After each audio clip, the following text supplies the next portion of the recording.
बिस्मिल्लाहिर्रहमानिर्रहीम। Chapter number 1 class 9th matrices and determinant chapter का name है और एक्सरसाइज हम सॉल्व कर रहे हैं 1.6। इसकी जो प्रीवियस वीडियो थी इस एक्सरसाइज की, उसमें हमने ये सीखा था कि मैट्रिक्स इन्वर्स मेथड जो है उससे कैसे हम लीनियर इक्वेशंस को सॉल्व करते हैं। और मैं ये भी बताता चलूँ कि ये 12th वीडियो है इस वाले चैप्टर की। अच्छा बेटे, आज हम जो वीडियो स्टार्ट करने जा रहे हैं उसमें हमने क्वेश्चन नंबर 1 एक्सरसाइज 1.6 का ही सॉल्व करना है और इसका सेकंड पार्ट सॉल्व करेंगे। सेकंड पार्ट मीन इसका सेकंड पोर्शन। इसका फर्स्ट पोर्शन जो था उसमें मैट्रिक्स इन्वर्स मेथड हमने यूज़ किया था लीनियर इक्वेशंस को सॉल्व करने के लिए, और अभी हम यूज़ करेंगे क्रैमर्स रूल। ठीक है, क्रैमर्स रूल के थ्रू जो है वो हमने ये सारे के सारे पार्ट्स को सॉल्व करना है। एक पार्ट अगर आपको समझ आ गया तो बाकी सारे आप खुद सॉल्व कर सकते हैं। इससे पहले हम ये समझना हमें चाहिए कि क्रैमर्स रूल है क्या और इसको हमने कैसे जो है वो यूज़ करना है और इसके थ्रू जो क्वेश्चंस को कैसे सॉल्व करेंगे। आपको स्क्रीन पे नज़र आ रहा होगा यहाँ पे ये क्रैमर रूल का टॉपिक यहाँ पे लिखा हुआ है, ये जिसको मैंने पॉइंट आउट किया है। ये कहता है consider the following system of linear equations. इसमें हमारे पास 2 इक्वेशंस होंगी जो कि लीनियर इक्वेशंस होंगी, और इसमें उसी तरीके से जैसे हम मैट्रिक्स फॉर्म में राइट करते हैं ए बी और एक्स से डिनोट कर लेंगे मैट्रिक्स को।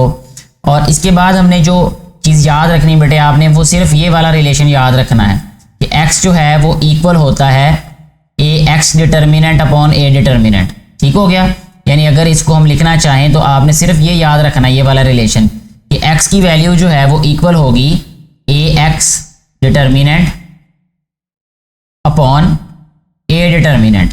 ठीक है जी, और इसी तरह जो हमारे पास y वैल्यू होगी वो इक्वल होगी A Y determinant upon A determinant. तो अभी हम क्वेश्चन को सॉल्व करेंगे तो ये मजीद कॉन्सेप्ट जो है वो क्लियर हो रहेगा। इस फार्मूला को मैं दोबारा जो है वो राइट कर दूंगा ताकि आपके लिए ये याद करना और याद रखना आसान हो जाए।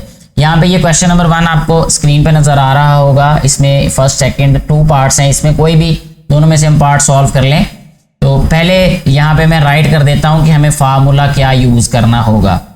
x इक्वल होता है बेटा A X determinant upon A determinant.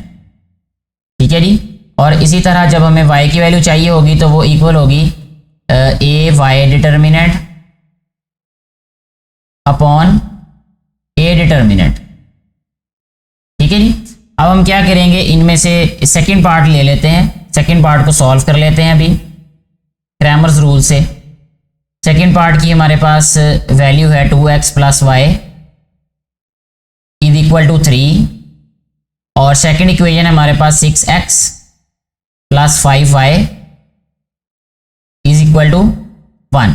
सबसे पहले इसको हमने मैट्रिक्स फॉर्म में राइट करना है। यहाँ पे अगर चाहें तो हम यहाँ मेंशन कर देंगे कि writing into matrix form. तो मैट्रिक्स फॉर्म में राइट करने का मतलब ये है कि ये आ जाएगा 2, ये आ जाएगा 6, यानी x और y के कोफिशिएंट्स राइट करेंगे हम। ये आ जाएगा 1, ये आ जाएगा 5, यानी ये x के कोफिशिएंट्स हैं और ये y के कोफिशिएंट्स हैं जी। और इसके बाद जो है वो with respect to x and y इसको हम राइट कर रहे हैं। अच्छा, और ये इक्वल किसके होगा, 3 एंड 1 के जी। अब ये हमारे पास है A मैट्रिक्स, ये है हमारे पास X मैट्रिक्स और ये है हमारे पास B मैट्रिक्स। ठीक है, जिस तरह हमने मैट्रिक्स इन्वर्स मेथड में यूज़ किया था।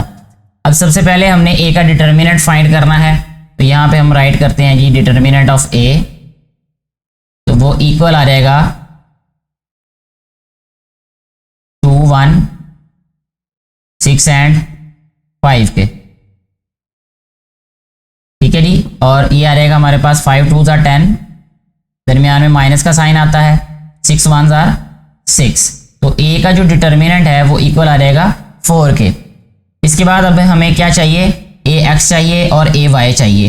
यहाँ पे ए एक्स की वैल्यू पहले फाइंड करते हैं। उसके लिए हमें क्या चाहिए, ए एक्स डिटर्मिनेंट क्या ये इक्वल किसके होगा, जो हमारे पास ए मैट्रिक्स में x की वैल्यूज है ना उसकी जगह पे हमने b मैट्रिक्स को सब्स्टिट्यूट करना है। ठीक है, ये जो हमारे पास b मैट्रिक्स है इसको हमने a मैट्रिक्स में x वैल्यूज की जगह पे सब्स्टिट्यूट कर देना है। देखें कैसे, यह रहेगा हमारे पास 3, यह रहेगा 1 और यहाँ पे आ रहेगा 1 और यहाँ पे आएगा 5 और ये साइन ऑफ डिटर्मिनेंट। नेक्स्ट ये इक्वल आ जाएगा 5 3 जार 15 माइनस 1 1 जार 1, 15 में से 1 माइनस किया तो यह आ जाता है 14। अब हमें क्या चाहिए, हमें चाहिए ए वाई डिटर्मिनेंट चाहिए, हमें इसकी वैल्यू फाइंड करनी है। इसका मतलब ये है कि ए मैट्रिक्स में वाई वैल्यूज की जगह पे हमने बी मैट्रिक्स की वैल्यूज को सब्स्टिट्यूट कर देना है। तो यह आ रहेगा हमारे पास 2 6 और यह आ रहेगा हमारे पास 3 एंड 1, ठीक है जी। तो ये आ रहेगा जी हमारे पास 2 1 जार 2 माइनस 6 3 जार 18, तो -18 प्लस 2 ये आ रहेगा हमारे पास -16।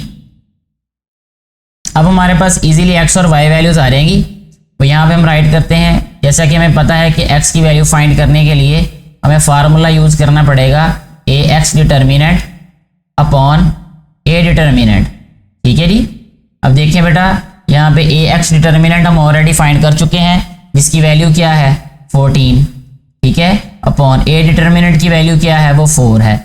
2 पे कैंसिल कर देंगे इसको, 2 7 jar 14 2 2 jar 4, 7/4 is the answer of x value. अब हमें चाहिए y वैल्यू, ठीक है, तो y की वैल्यू क्या आएगी हमारे पास a y determinant upon a determinant is equal to a y determinant, क्या हमने इसकी वैल्यू फाइंड की थी -16, ठीक है, तो यह रहेगा -16/4। ये भी 2 पे कैंसिल होता है, बल्कि 4 पे कैंसिल कर देंगे इसको, 4 4 जार 16 -4, ये 4 जो है इसको कैंसिल कर रहा है, ये 4 1 जार 4 4 4 जार 16, तो -4 जो है ये y का आंसर है। हम यहाँ पे राइट कर सकते हैं कि x जो है वो इक्वल है 7/2 के, यहाँ पे आ जाएगी ये x वैल्यू और इसी तरह यहाँ हम राइट करेंगे y वैल्यू जो कि आएगी -4, ठीक है जी। इस तरीके से हमारा ये जो क्वेश्चन है ये सॉल्व हो गया है क्रैमर्स रूल मेथड से। नेक्स्ट हमारे पास इसका जो थर्ड और फोर्थ पार्ट है, इसमें से भी हम दोनों में से एक पार्ट को सॉल्व कर लेंगे अभी। तो फोर्थ वाला पार्ट ले लेते हैं अभी जी। फोर्थ पार्ट में हमारे पास क्वेश्चन है जी 3x - 2y is equal to -6 and 5x - 2y is equal to -6, ठीक है। इसको अब मैट्रिक्स फॉर्म में राइट करेंगे तो ये आ जाएगा हमारे पास 3 5 -2 एंड -2, ये आ जाएगा हमारे पास एक मैट्रिक्स और ये हम राइट कर रहे हैं with respect to x and y, ठीक है जी। ये सेकंड मैट्रिक्स आ जाएगा और ये इक्वल किसके होगा 6 के एंड -10 के। ये मैं ऊपर क्वेश्चन में भी गलत लिख चुका हूँ इसका, तो यहाँ पे मेरी नज़र क्योंकि पड़ चुकी है क्वेश्चन पे, तो इसको भी हम ठीक कर लेते हैं। इसको हम यहाँ पे राइट करेंगे -10, ठीक है जी, -6 एंड -10 जी। तो नेक्स्ट देखें, अब हमारे पास ये जो मैट्रिक्स है ये A होगा, इसको हम A सपोज करेंगे, ये हम इसको X सपोज करेंगे और ये आ रहेगा हमारे पास B मैट्रिक्स। तो सबसे पहले हमने A डिटर्मिनेंट फाइंड करना है। A determinant is equal to 3 -2 5 and -2, ठीक है। डिटर्मिनेंट का साइन ये इक्वल किसका रहेगा 3 2 जार -6 5 2 जार -10 होगा, क्योंकि ये डिटर्मिनेंट में वैसे भी माइनस आता है तो माइनस माइनस प्लस हो जाएगा। यहाँ पे हम राइट करेंगे 10 प्लस का 10 प्लस 10 और -6 हो जाएगा प्लस का 4, ठीक है जी। अब हमारे पास ये डिटर्मिनेंट आ गया।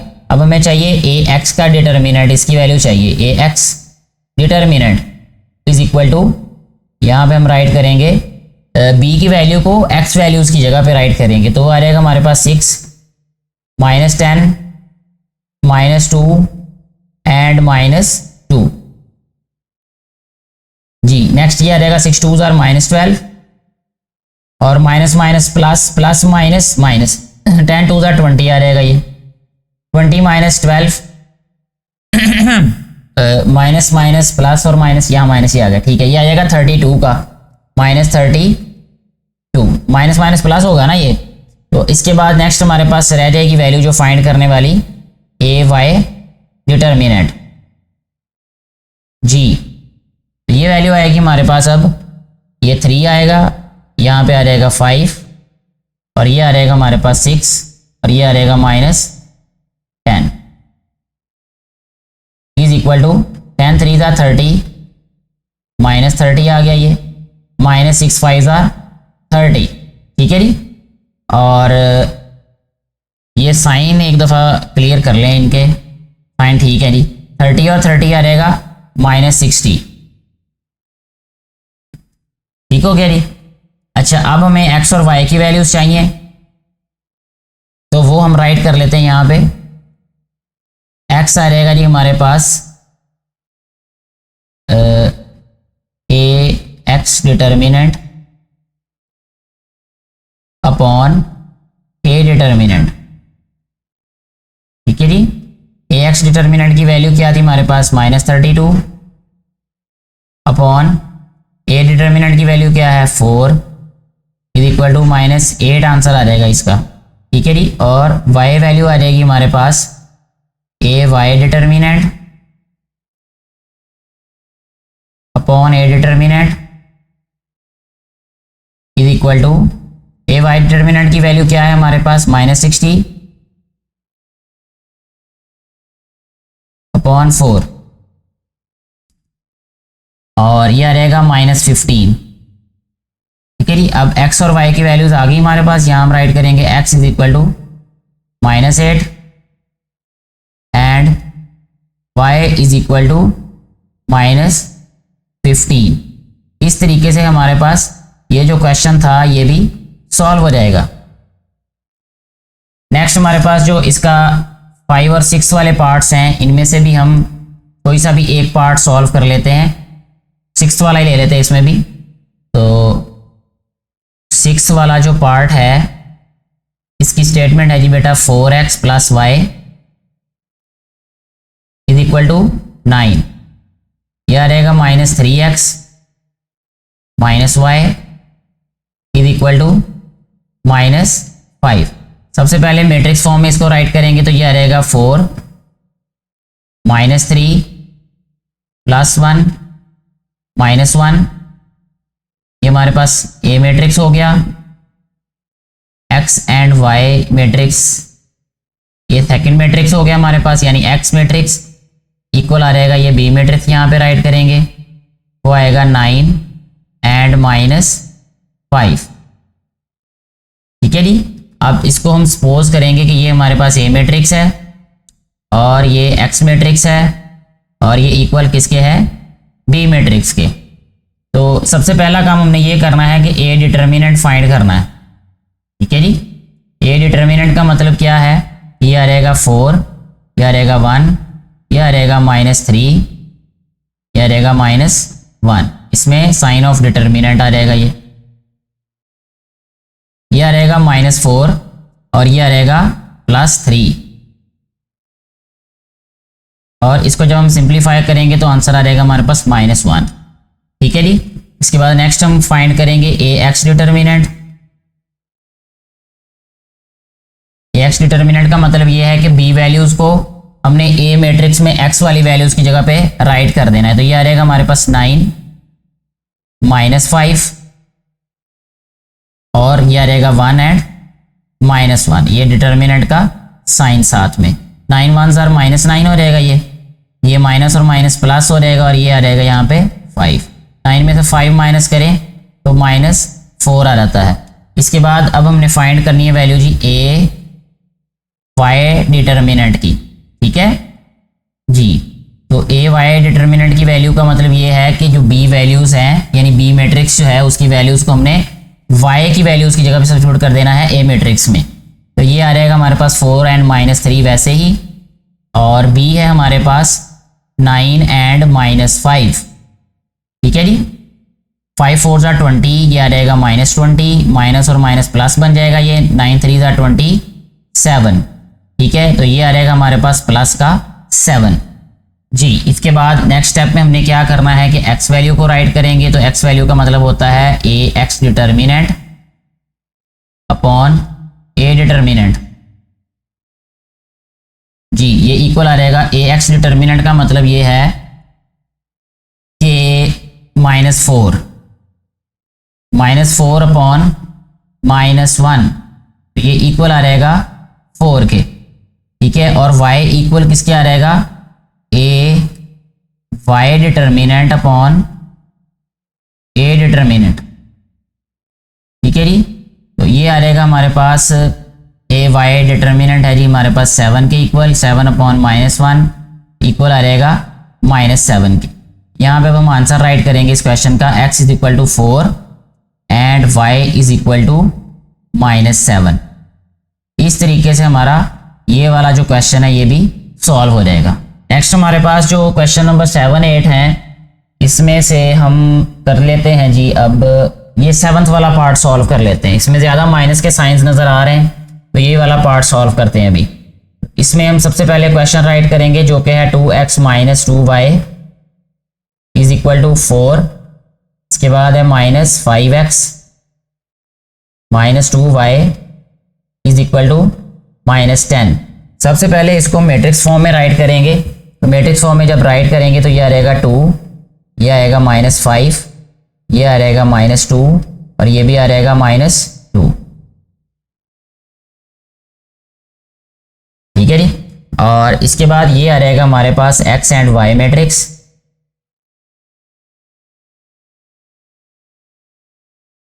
ये इक्वल होगा b मैट्रिक्स के।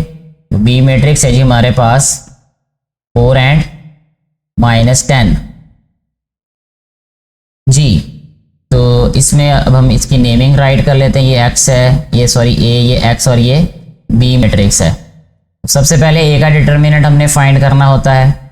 a डिटर्मिनेंट जो है ये इक्वल है हमारे पास 2 -2 -5 एंड -2 के, ठीक है जी। और ये इक्वल होगा हमारे पास 2 2s are -4 और -5 2s are 10, ठीक है। 10 और 4 -14 के इक्वल आ जाएगा, यानी ए का जो डिटर्मिनेंट है ये -14 के इक्वल होगा हमारे पास। इसके बाद नेक्स्ट हमने फाइंड करना है अब ए एक्स डिटर्मिनेंट, ठीक है जी। तो ए एक्स डिटर्मिनेंट का मतलब ये है कि ये आ रहेगा 4 -10 और -2 एंड -2, ठीक है। जस्ट हमने क्या किया, ए मैट्रिक्स में हमने एक्स वैल्यूज की जगह पे बी मैट्रिक्स को पुट किया है, यानी उसकी वैल्यूज को पुट कर दिया है। 4 2s are -8 हो जाएगा और ये आ रहेगा -10 2s are 20, ठीक है। और ये आ रहेगा इक्वल -28 के। इसके बाद अब हम ने राइट फाइंड करनी है ए वाई वैल्यूज। ए वाई डिटर्मिनेंट जो है वो इक्वल होगा, ये 2 है, ये -5 है और इसके बाद ये आ रहेगा 4, ये आ रहेगा -10, ठीक है जी। ये आ गया हमारे पास ये डिटर्मिनेंट।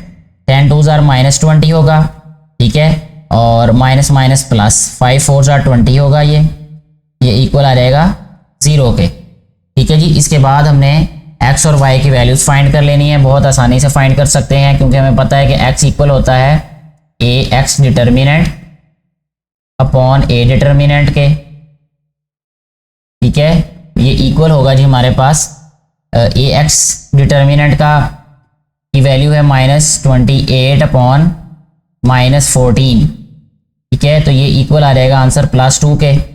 इसी तरह जब हम y वैल्यू फाइंड करेंगे तो वो इक्वल होगा हमारे पास A Y determinant upon A determinant, ठीक है जी। तो ये इक्वल होगा जी हमारे पास ए वाई की वैल्यू क्या है बेटा हमारे पास 0, तो 0 अपॉन -14, 0 ओवर समथिंग, 0 के ओवर में कुछ भी हो तो आंसर क्या आता है 0। सो इस तरह हम राइट कर सकते हैं इसका आंसर के x जो है वो इक्वल है हमारे पास 2 के एंड y जो है वो इक्वल किसके हमारे पास 0 के। तो ये जो है हमारे पास इस क्वेश्चन का आंसर होगा। इसका जो क्वेश्चन नंबर 2 है वो अब हम सॉल्व करेंगे। और इससे प्रीवियस जो लेक्चर्स थे या प्रीवियस जो वीडियोस थी उसमें हमने सीखा था कि हम कैसे मैट्रिक्स इनवर्स मेथड से लीनियर इक्वेशंस को सॉल्व कर सकते हैं और कैसे हम क्रैमर्स रूल से लीनियर इक्वेशंस को सॉल्व कर सकते हैं। अभी हमारे पास वर्ड प्रॉब्लम्स हैं, इनको हम सॉल्व करेंगे। मैं जस्ट आप लोगों को हेल्प आउट करूंगा, जहां तक लीनियर इक्वेशंस बन जाएंगी वहां से आगे जो है वो क्वेश्चन आप खुद सॉल्व कर सकते हैं, चाहे क्रैमर रूल से सॉल्व कर लें, चाहे मैट्रिक्स इनवर्स मेथड से सॉल्व कर लें आप, तो दोनों तरह से ही आप लोग क्वेश्चन को सॉल्व कर सकते हैं। अच्छा जी, क्वेश्चन नंबर 2 की स्टेटमेंट पढ़ता हूँ मैं पहले। वो है the length of a rectangle is 4 times it's width. पहले ज़रूरी ये है कि क्वेश्चन को समझना चाहिए, समझना पड़ेगा क्वेश्चन को सॉल्व करने से पहले। अगर क्वेश्चन समझ आ जाएगा तो क्वेश्चन को सॉल्व करना आसान होगा। एक हमारे पास रेक्टेंगल है, सबसे पहले हम क्या करते हैं कि एक रेक्टेंगल ड्रा करते हैं यहाँ पे, और उसके बाद जो है वो फिर एक जो है वो इसकी ज़्यादा बेहतर तरीके से आपको समझ आ जाएगी।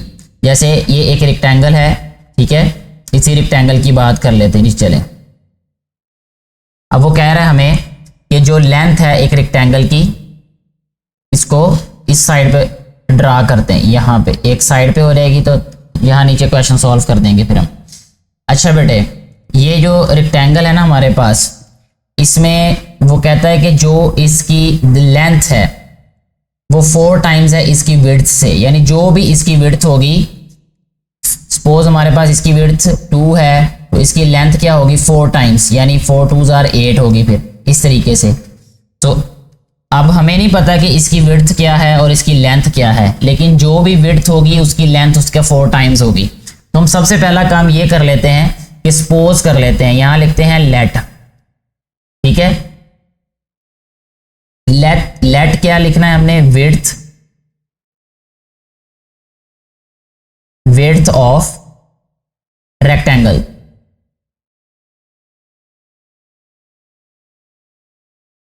ठीक है बेटा। इसकी हमने विड्थ को सपोज कर लिया। क्यों किया सपोज विड्थ को, लेंथ को क्यों नहीं सपोज किया? क्योंकि उसने हमें बताया है कि जो लेंथ है वो 4 टाइम्स है विड्थ के, ठीक है, इसलिए हमें फिर विड्थ को ही सपोज करना पड़ेगा, विड्थ को ही हमें कोई ना कोई कंसिडर करना पड़ेगा किसी वेरिएबल के इक्वल। तो यहाँ पे हम इसको ले लेते हैं कि ये है x के इक्वल, ठीक है। और इसी तरह अब हमारे पास जो इसकी लेंथ है वो क्या हो जाएगी,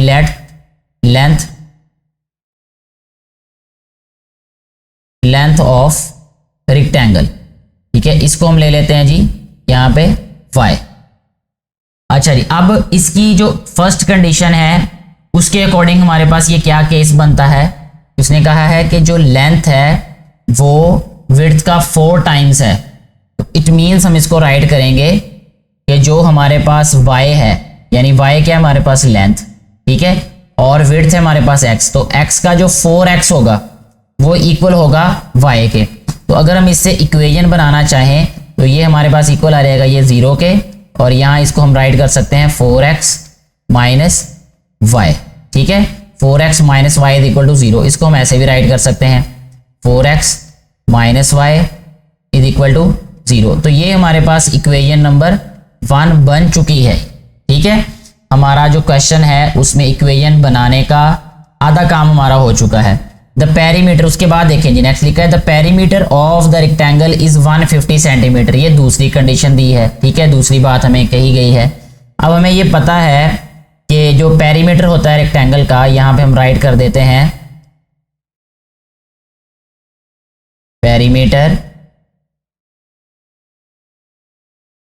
पेरीमीटर ऑफ रेक्टेंगल। ये 7th और 8th क्लास दोनों में ये जो है वो पेरीमीटर और एरिया ऑफ रेक्टेंगल का फार्मूला दिया गया है। आपने क्वेश्चंस किए होंगे 8th क्लास में भी।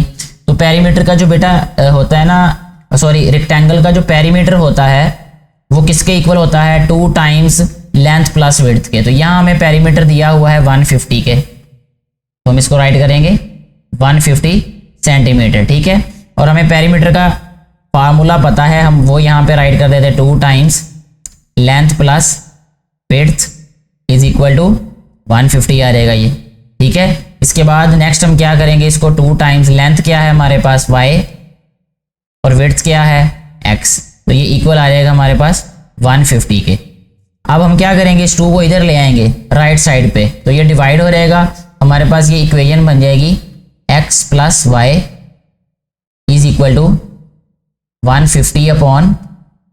तो इसको हम राइट कर सकते हैं x + y is equal to 75। ये हमारे पास इक्वेशन बन गई दूसरी, यानी ये सेकंड इक्वेशन बन गई। ये फर्स्ट लीनियर इक्वेशन है हमारे पास और ये सेकंड लीनियर इक्वेशन है। इन दोनों लीनियर इक्वेशंस को यूज करके अब हमने क्या करना है, इसको मैट्रिक्स फॉर्म में राइट करना है। ठीक है, वो जो क्वेश्चन हमने प्रीवियसली सारे किए हैं सॉल्व, उसी मेथड से इससे आगे जो है ये कंटिन्यू होगा क्वेश्चन, तो सॉल्व हो जाएगा आसानी से। तो मैं यहाँ पे राइट कर देता हूँ डू इट योर सेल्फ, यानी खुद से क्वेश्चन को करें, ये इससे आगे खुद सॉल्व करें।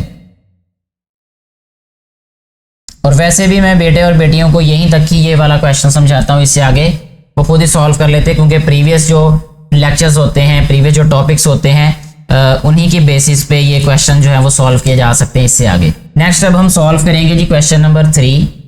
इसकी स्टेटमेंट कुछ इस तरह से है कि 2 sides of a rectangle differ by 3.5 centimetre.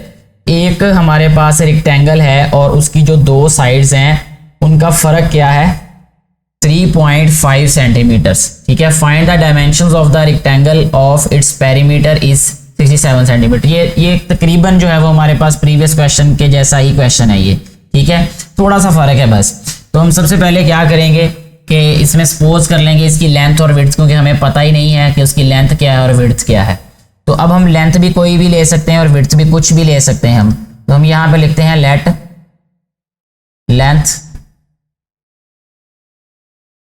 Length of rectangle. ठीक है जी, इसकी लेंथ ले लेते हैं जी हम x। ठीक है जी, और इसके बाद इसकी विड्थ ले लेते हैं हम। अब विड्थ को सपोज करेंगे बेटा y।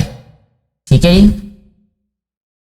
इसमें कोई फर्क नहीं होगा आप x किसको ले रहे हैं y किसको ले रहे हैं, लेकिन क्योंकि अल्फाबेटिकली x पहले आता है इसलिए हम पहले x सपोज कर लेते हैं और बाद वाली वैल्यू को y सपोज कर लेते हैं। ठीक है, आप y और z भी कर सकते हैं, इससे कोई फर्क नहीं पड़ेगा इससे भी।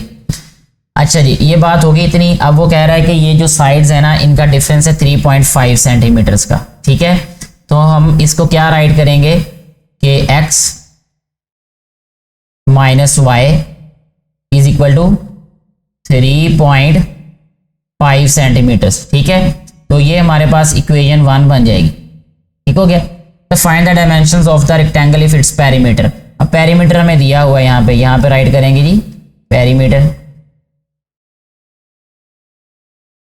पेरीमीटर दिया हुआ है जी 67। ठीक है, हमें पेरीमीटर का फार्मूला पता है, प्रीवियस क्वेश्चन में भी हम सॉल्व कर चुके हैं, यानी यूज कर चुके हैं। 2 into length plus width is equal to 67। ठीक है, 2 आ जाएगा। वैसे ही लेंथ कितनी है हमारे पास, अब इसको हम राइट करेंगे x plus Y is equal to 67। ठीक हो गया बेटा। अब चाहें तो आप 2 को इससे मल्टीप्लाई कर लें तो ये 2x प्लस 2y हो जाएगा। ठीक है, या इसको इधर ला के डिवाइड कर लें तो फिर वो पॉइंट में वैल्यू आ जाएगी, वो कोई फर्क नहीं पड़ेगा, दोनों तरह से एक ही तरह क्वेश्चन सॉल्व हो जाएगा, यानी क्वेश्चन आसानी से सॉल्व हो जाएगा। मैं पहले पॉइंट वाले आपको इक्वेशंस बना के बता देता हूँ, फिर पॉइंट के बगैर भी हम उसको बता देंगे कि कैसे इक्वेशंस लिखी जा सकती हैं। तो इसको हम राइट करेंगे जब x plus Y is equal to 67/2 आ जाएगा ये।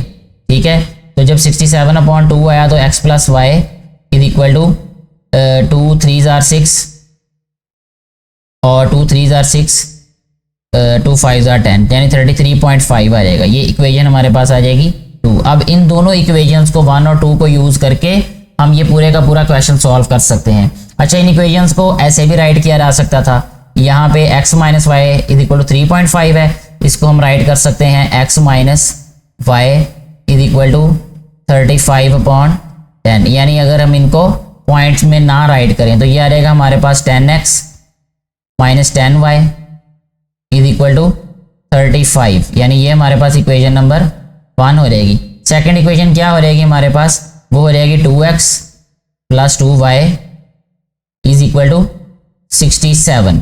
ठीक है, अगर आप चाहते हैं पॉइंट में उसको सॉल्व कर सकते हैं आसानी से, तो पॉइंट को यूज करके भी आप इस क्वेश्चन को जो है वो सॉल्व कर सकते हैं, यानी पॉइंट के साथ ही। अगर पॉइंट आपको नहीं जो है वो इजी लगता सॉल्व करना, तो आप उसको पॉइंट को ख़त्म करके ऐसे भी इक्वेशंस बना सकते हैं और फिर इसके बाद इसको फिर राइट करें उसमें मैट्रिक्स फॉर्म में, उसके बाद फिर इसको सॉल्व कर दें। इससे आगे वैसे ही क्वेश्चन सॉल्व होगा जैसे हम प्रीवियस क्वेश्चन में सॉल्व कर चुके हैं। मैट्रिक्स इन्वर्स मेथड यूज कर लें, क्रैमर्स रूल वाला मेथड यूज कर लें, तो ये खुद कर सकते हैं आप लोग। तो इसलिए यहां हम राइट कर देते हैं डू इट योरसेल्फ। ठीक है जी।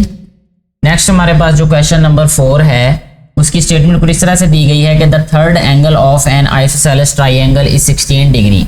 सबसे पहले तो बेटे यहाँ पे ये क्लियर करना है कि आइसोसेलेस ट्राइंगल क्या होती है। आइसोसेलेस ट्राइंगल एक ऐसी ट्राइंगल होती है जिसकी जो दो फेसिंग साइड्स होती हैं ना, आमने सामने वाली, वो होती हैं सेम इन लेंथ। ठीक है। अब यहाँ पे मैं एक ट्राइंगल ड्रा करता हूँ अभी, ताकि आपको थोड़ा सा ये क्लियर हो जाए। जैसे हमारे पास ये एक ट्राइंगल है, ठीक है जी, इस तरह से यहां पे ये ट्राइंगल बना लेते हैं। और अगर मैं ये कहूं कि ये वाली जो साइड है ये इस साइड के इक्वल है, यानी जो लेंथ हमारे पास इस साइड की है वही लेंथ इस साइड की है, तो इसको कहेंगे आइसोसेलेस ट्राइंगल। तो अगर ये साइड्स हमारे पास इक्वल हैं तो इनके जो ऑपोजिट एंगल्स होंगे, जैसे ये वाला एंगल और ये वाला एंगल, ये भी सेम होंगे। ठीक है बेटा। The third angle of N isosceles triangle is 16 degree less. ये वाले एंगल की बात कर रहे हैं अभी, ये वाला थर्ड एंगल होगा। ठीक है। ये वाला जो एंगल है कहता है ये 16 डिग्री कम है the sum of the two equal angles. ये वाले जो टू इक्वल एंगल्स हैं, यानी ये वाला एंगल और ये वाला एंगल, इन दोनों के सम से ये वाला एंगल जो है ये 16 डिग्री कम है। पहली कंडीशन तो ये हो गई। ठीक है। अब इसके लिए हम सबसे पहले क्या करेंगे, सपोज कर लेंगे हमारे पास कि लेट इक्वल एंगल्स आर। जो इक्वल एंगल्स हैं उनको हम क्या कहेंगे, वो x और x हैं। ठीक है। अच्छा, इसके बाद जो थर्ड एंगल है उसको भी हम सपोज कर लेंगे। लेट थर्ड एंगल, यहां हम राइट करेंगे थर्ड एंगल जी बेटा, ये आ रहेगा हमारे पास, इसको ले लेते हैं जी y। ठीक है। अब हमारे पास कंडीशन क्या दी है कि ये जो थर्ड एंगल है ना हमारे पास, यहां पे हम राइट करते हैं जी कि ये जो थर्ड एंगल है, the third angle of N isosceles triangle is, वो 16 डिग्री लेस है इससे सम ऑफ टू इक्वल एंगल्स के। ये एंगल जो टू हैं इनका सम हो गया ये, और इससे 16 डिग्री कम है, तो दोनों का सम करके हमने इसमें से क्या किया, 16 को सब्ट्रैक्ट कर देना है। ठीक है। तो ये हमारे पास एक इक्वेशन बन जाएगी। इसको हम क्या राइट कर सकते हैं, अब हम y इज इक्वल टू, ये आ जाएगा 2x माइनस 16। ठीक है। इस x को इधर ले आते हैं हम, x वाली वैल्यू को, या ये 16 को इधर ले आते हैं, तो ये बन जाएगा हमारे पास plus 16 is equal to 2x minus y। ठीक है। इसको इक्वेशन नंबर 1 हम इसका नेम दे लेते हैं। अब कहता है find 3 angles of the triangle. तीनों एंगल हमने फाइंड करने हैं इस ट्राइंगल के। ठीक है।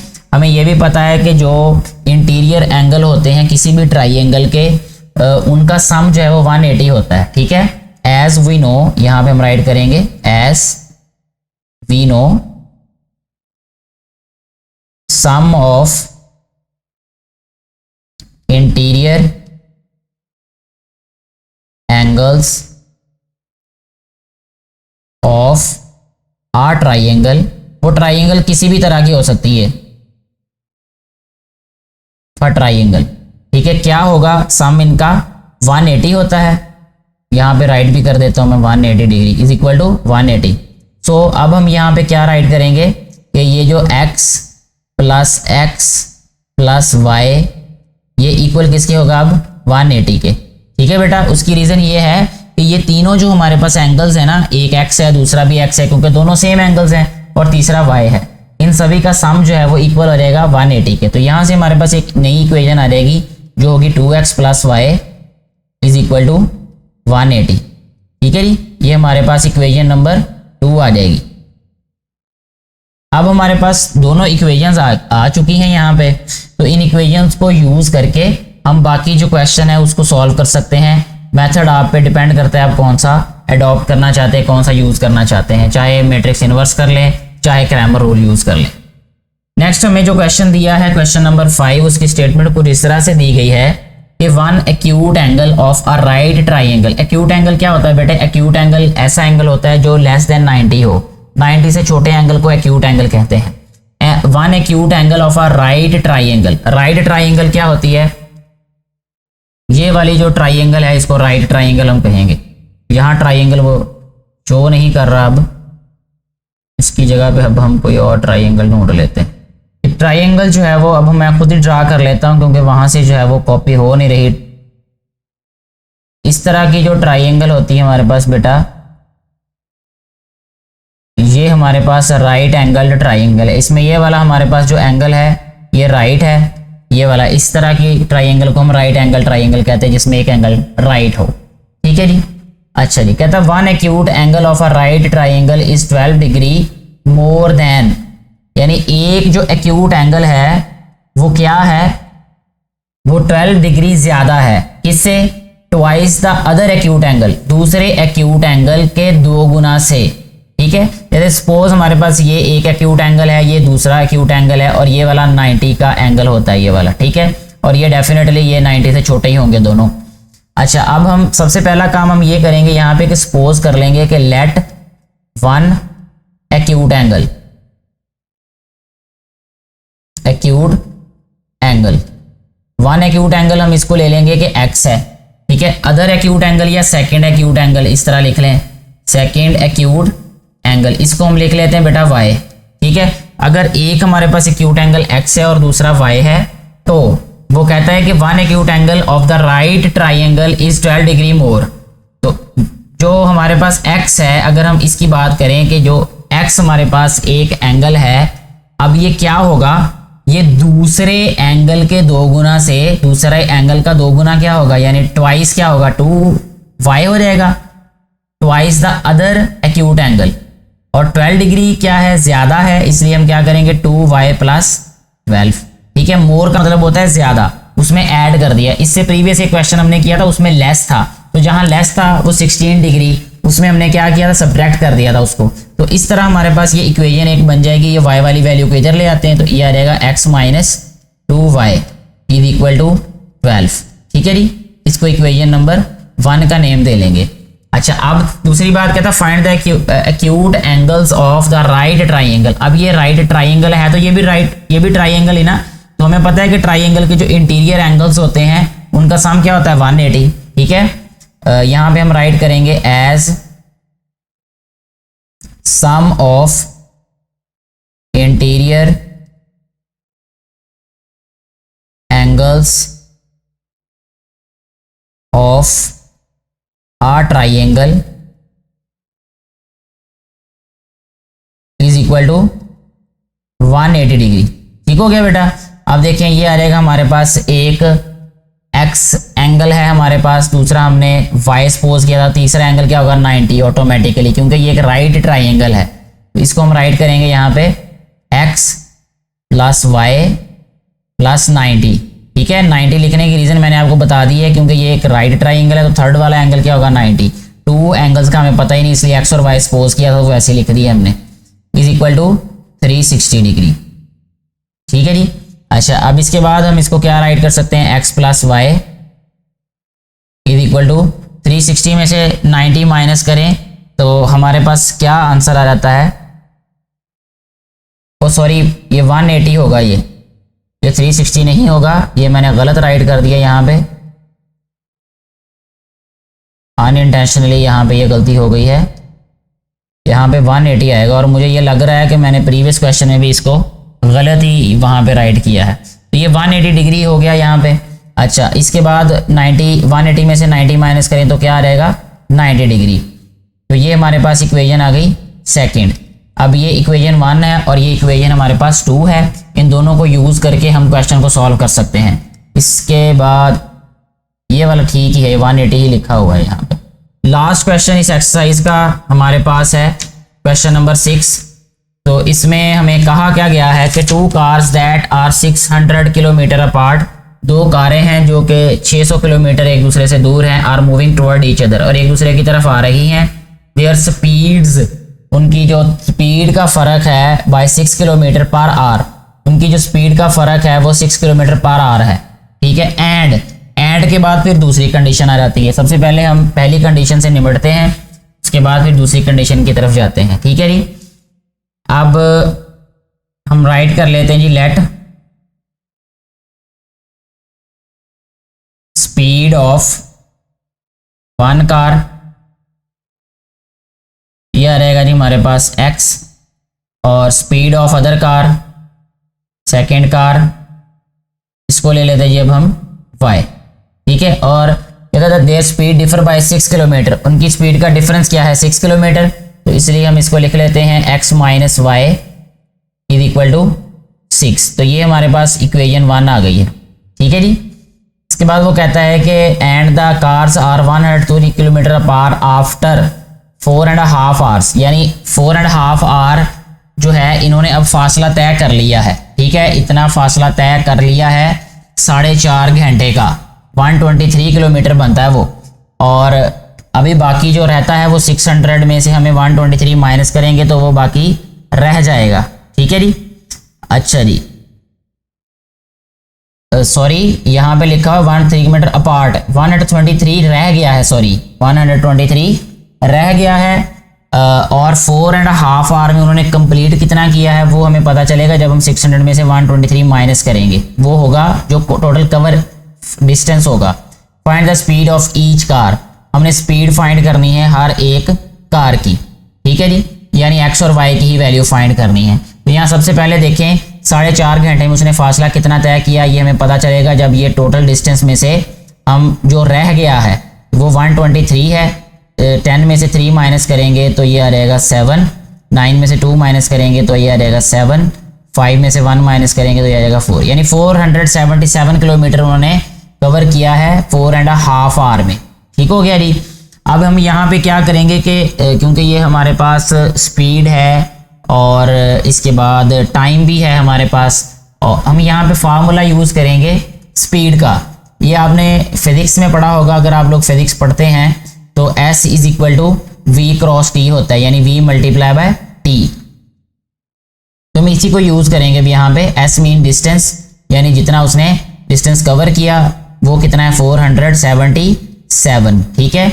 और वेलोसिटी हमारे पास क्या है x और y, तो क्योंकि ये अब हम इन दोनों कार्स ने कवर किया है तो ये लिखेंगे हम x प्लस वाई, ठीक है। और टाइम कितना है, टाइम है 4.5 आवर्स, 4.5 मीन इसको लिखेंगे 4 2s are 8 + 1 9/2 आवर। तो इस तरीके से ये एक इक्वेशन हमारे पास बन जाएगी, ठीक हो गया जी। इसके बाद ये 9/2 है, इसको राइट साइड पे ले जाते हैं, ये इक्वेशन बनाने के लिए हम कर रहे हैं ये वाला काम।